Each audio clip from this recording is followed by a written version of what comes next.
مرحبا.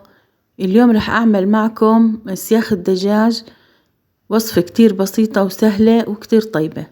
طبعا إحنا ممكن نعملها على شكل صينية، لكن اليوم حبيت هيك كنوع من التغيير إنه أعملهم على الأسياخ. عندي هون قطعتين من صدور الدجاج. طبعا هنا ممكن تجيبوها مخلية وجاهزة، وممكن انتو تخلوها من نفس الدجاجة. قطعتهم هيك شكلهم مكعبات.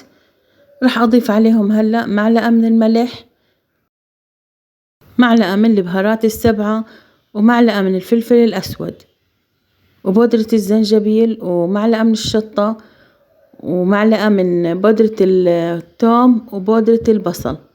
طبعا هون أضفت كمان معلقة من الشطة السائلة، وصويا صوص.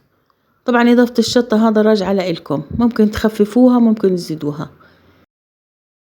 كتير كويس مع بعض.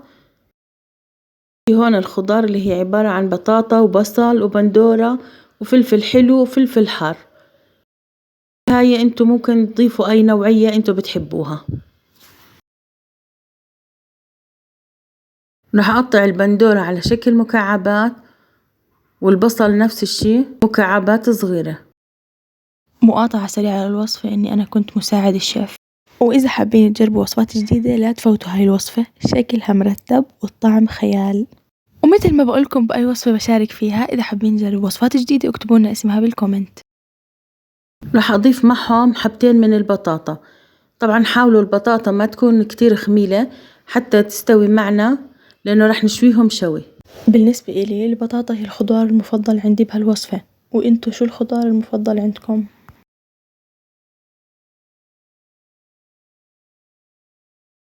هاي هيك البطاطا صارت جاهزة، مقطعة مكعبات رفيعة.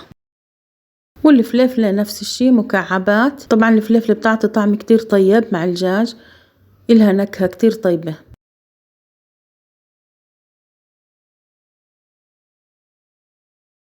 طبعا عندي هذا الفلفل هيك قطعته كتير هو حار، فبنصحكم اللي ما بحبوا الحار ما يزيدوه، والناس اللي بتحب الحار ممكن تضيفه، بعطي طعم كتير طيب.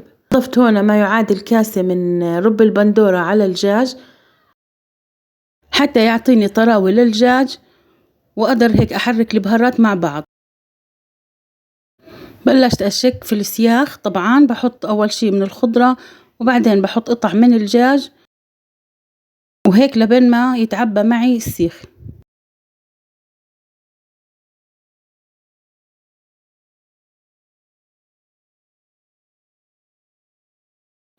اليوم رح أعملهم على الجريل. طبعا ممكن إن نحطهم بصينية ونحطهم داخل الفرن.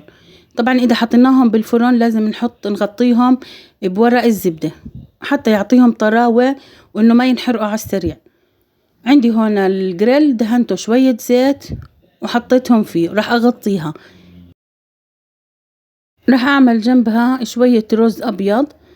طبعا الرز حتى تكون الأكلة كاملة متكاملة، وكل شوي بقلبهم، ما بتركهم على جهة واحدة. طبعا إحنا هذا الجريل وجهه قفا ممكن نقلبه، بس أنا هيك بحب أضلني أبدل فيهم حتى يتحمروا من جميع الأطراف ويستووا، وهيك بكون صاروا جاهزين عنا. لا تنسوني من اللايك والشير والسبسكرايب. شكرا لكم.